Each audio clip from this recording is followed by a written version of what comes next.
दोस्तों, आपको वो किस्सा तो याद ही होगा जब द्रोणा ने अपने प्रिय शिष्य अर्जुन को सबसे बड़ा धनुर्धर बनाने के लिए एकलव्य से उसका अंगूठा मांग लिया था। लेकिन क्या आप जानते हैं एकलव्य से उसका अंगूठा मांगने के बाद वह कहाँ गए और द्रोणाचार्य से बदला कैसे लिया? तो चलिए आज हम इस वीडियो में यही जानेंगे।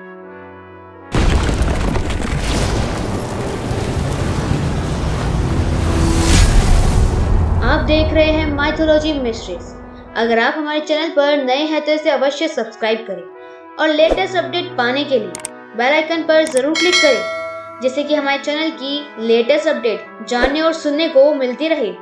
महाभारत में ऐसे बहुत से पात्र हैं जिनसे कलयुग के लोग बहुत कुछ सीख सकते हैं। महाभारत में वीर योद्धाओं का व्याख्यान है। इन्हीं वीर योद्धाओं में से एक थे एकलव्य। ये एक राजपुत्र थे। उनके पिता की कौरवों के राज्य में प्रतिष्ठा थी। बचपन से ही एकलव्य को अस्त्र शस्त्र में काफी रुचि थी और लगन से अस्त्र शस्त्र की विद्या लेते थे।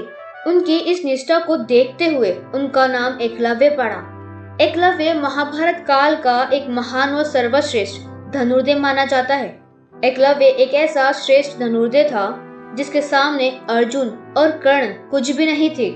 एकलव्य ने अपने गुरु की मूर्ति से शिक्षा ग्रहण की थी और धनुर्विद्या में निपुण हुए थे। एक बार की बात है जब द्रोणाचार्य अपने शिष्यों के साथ जंगल में गए हुए थे, तब एकलव्य को देखकर उनका कुत्ता भौंकने लगा। तभी एकलव्य ने अपने तीर से उस कुत्ते के मुंह को बंद कर दिया, जिसे देखकर द्रोणाचार्य काफी ज्यादा प्रभावित हुए और जान गए कि भविष्य में ये लड़का अर्जुन से भी ज्यादा शक्तिशाली और श्रेष्ठ धनुर्धर बनेगा।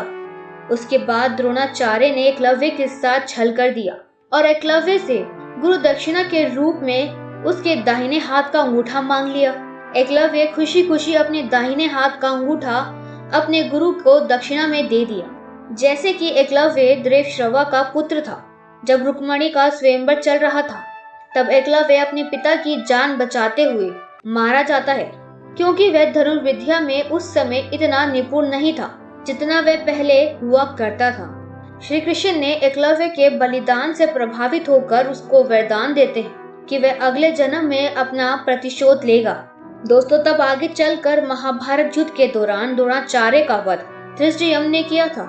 वो कोई और नहीं बल्कि एकलव्य ही था जिसका पूर्ण जन्म हुआ था। आपको बता दें कि एकलव्य ने उस समय तो कोई बदला नहीं लिया।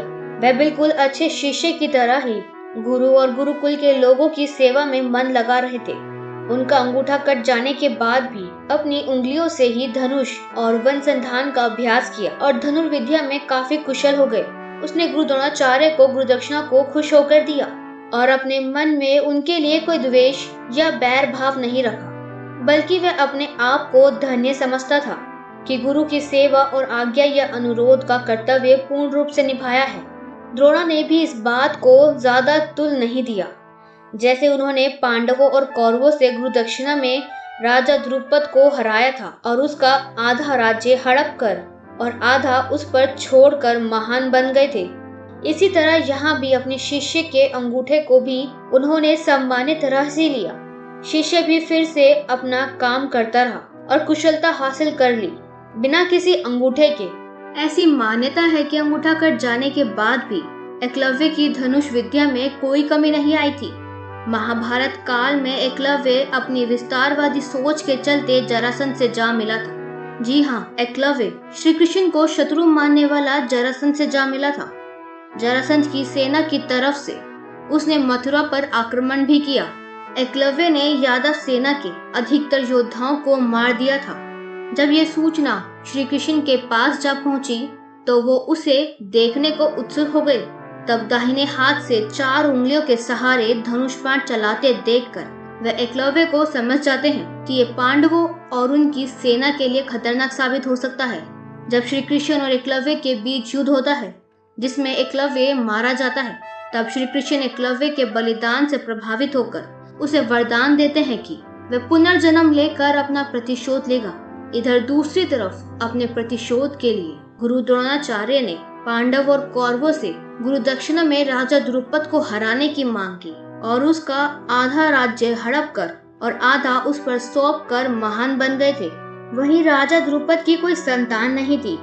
अंत में उन्होंने महायज्ञ करके एक पुत्र प्राप्त किया जो द्रोणाचार्य का वध कर सके, और ऐसा ही हुआ। यज्ञ से जो पुत्र प्राप्त हुआ वह दृष्टियुम्न कहलाया। वह एकलव्य ही था जिसने कृष्ण के वरदान अनुसार प्रतिशोध के लिए जन्म लिया था। एकलव्य ने द्रुपद के बेटे दृष्टियुम्न के रूप में जन्म लिया। साथ में इन्होंने गुरु द्रोणाचार्य से ही शिक्षा ली और महाभारत के युद्ध के दौरान उन्होंने अंगूठे के बदले द्रोणाचार्य का सिर काट दिया। इस तरह एकलव्य ने दृष्टियुम्न के रूप में शिक्षा प्राप्त की और अपने कटे अंगूठे का प्रतिशोध भी लिया। तो दोस्तों, इस तरह एकलव्य ने अपने कटे हुए अंगूठे का द्रोणाचार्य से बदला लिया। आपको हमारी वीडियो कैसी लगी इसे कमेंट में जरूर बताएं। हमारी वीडियो को लाइक करें, चैनल को सब्सक्राइब करें और इसे ज्यादा से ज्यादा शेयर करें। देखते रहें माइथोलॉजी मिस्ट्रीज।